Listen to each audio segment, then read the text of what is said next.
As novas gerações, elas têm uma novidade, elas foram criadas nas grandes metrópoles, especialmente longe dos pais e dos avós.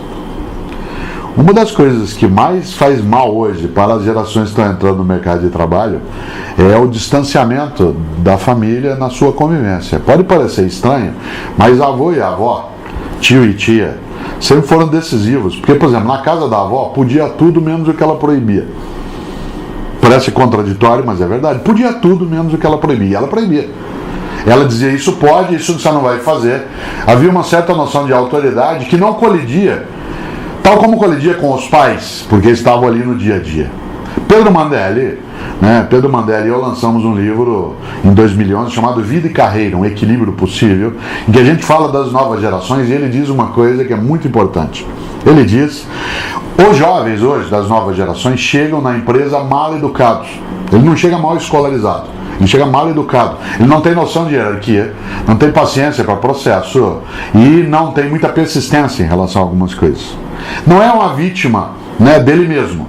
Não é uma responsabilidade que ele tenha. Mas ele veio de uma sociedade em que houve um distanciamento entre os adultos e os jovens, entre os pais e os filhos, pelo horário de trabalho, pela distância nas grandes cidades.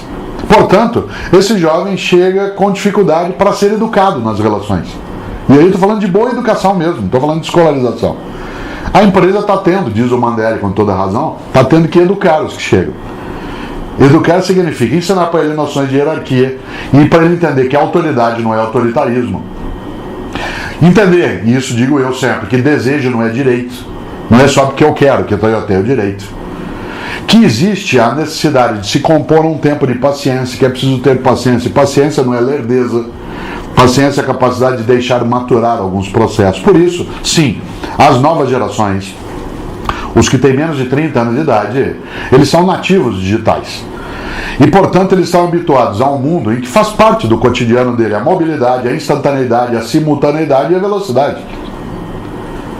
Isso significa que a regra básica é tudo agora, já ao mesmo tempo, junto. Isso dá para uma empresa uma grande vantagem. Esses grupos novos têm senso de urgência, têm habilidade com uma série de plataformas digitais, mas ele não tem algumas coisas que os mais idosos têm: paciência, persistência e resistência. Só tem uma alternativa: juntar as gerações. Não é um choque intergeracional. Ele pode ser um choque se a empresa for tola. Mas um gestor de pessoas é aquele que, em vez de produzir o choque intergeracional, ele produz a junção intergeracional e faz com que as competências distintas, que elas sejam concertadas. De novo, concertado com C. Um concerto das diversidades. Você quer coisa mais bonita do que uma orquestra em que um violino é concertado com um instrumento de percussão, em que um baixo tuba vai junto com um fagote ou um oboé, e isso produz harmonia? Essa é a tarefa. Novas gerações são muito bem-vindas e precisam sê-lo.